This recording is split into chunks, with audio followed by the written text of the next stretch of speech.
Isn't this what all helicopters are used for?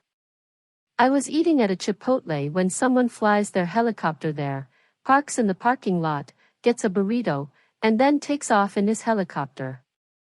Bad luck seems to follow her everywhere. I have 3 dead exes.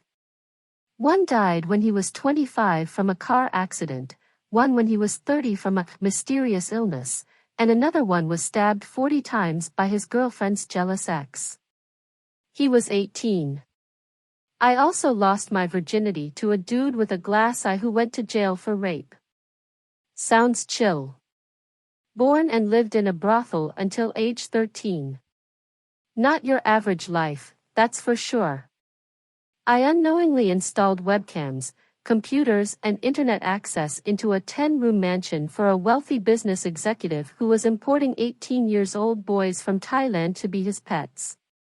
It took about 2 months to complete the whole project, and he would always take me out to get hot dogs for lunch. I've been hunted across the country by the FBI. They found me, no need to re-find me. I was at a rave once when a drive-by occurred and I dove behind a giant propane tank for protection. I went from making $20,000 per year to $150,000 per year in one phone call, and 3 days later, Bill Murray told her she's beautiful. I met Bill Murray when he was on a flight with me to New York. Despite my embarrassing nervousness, I was actually shaking. I managed to ask him to have his picture taken with me. Someone else took the picture and said, "I hope it turns out okay," and Bill Murray responded, "I'm sure it will, we're both beautiful people." Bill Murray called me beautiful and nobody will ever believe it. Found it. Edited myself out of it because I don't want my picture on Reddit, and I'm not actually beautiful, despite what Bill said, but here it is. Haribo is more dangerous than you think. I ate 5 pounds of stale Haribo in one night, didn't shit for a week, then had the most intense shit of my life. The most intense experience of my entire life. I was thinking about calling 911 during the build-up to that shit.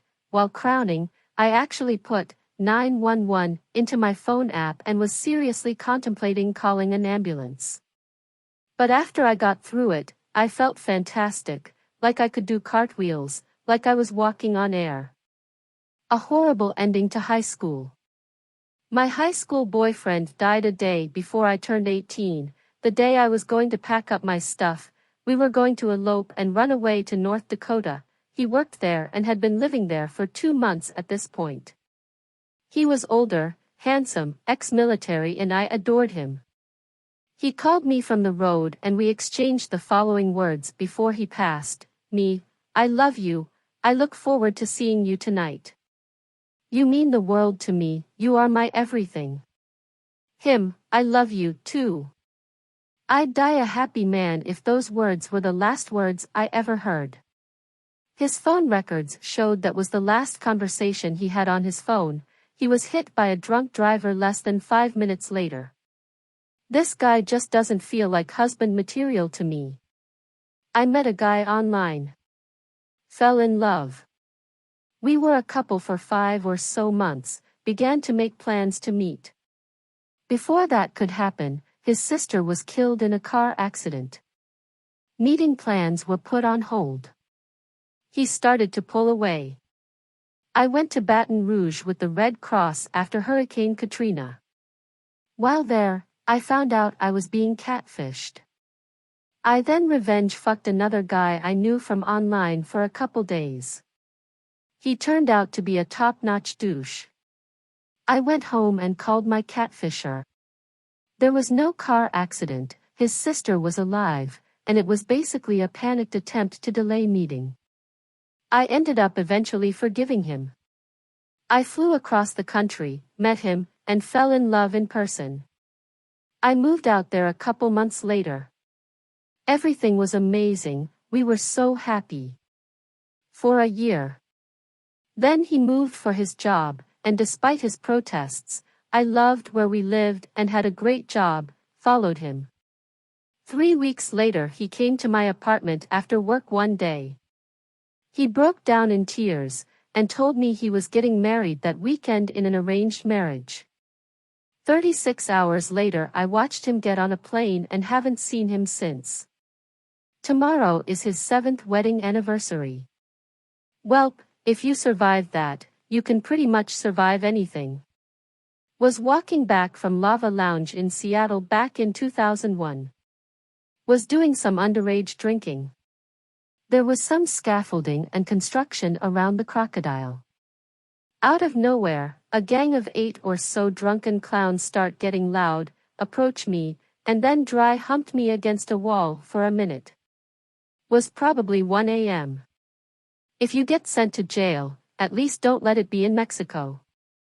Went to jail in Mexico for smoking weed, got bailed out by a Mexican coke dealer, partied and lived to tell about it all. This is upsetting. I posted about this before but people eventually called bullshit. Unfortunately it was very true, but due to the legal issues I was pursuing at the time I wasn't elaborating further on it. A few years back I walked in on my, now ex-girlfriend sucking my dog's dick. If there's any interest I can elaborate further. He knew Barack Obama before he became president. I played basketball with Barack Obama before he was a big deal. He was just standing there watching me and me friends play a game of 21 and I look over and he smiles really big. I thought he was a weird for a while and my first impression was, man, that guy has a big head. And then our game gets done. He comes right over and asks if he could join in. I think he might have been in his 30s at the time. He was a good team player and the type of person that you automatically want to be friends with. Never saw him after that. He never said what he did or what his profession was, but we talked casually and he left a great impression on me. Seems they didn't really go over their past history before deciding to marry one another. Before our wedding my husband-to-be and I were going through our old school pictures. His class picture from first grade was the same as mine. He was standing right behind me. I should mention that my family moved 200 miles away when I was in 3rd grade. I met my husband when we were in college.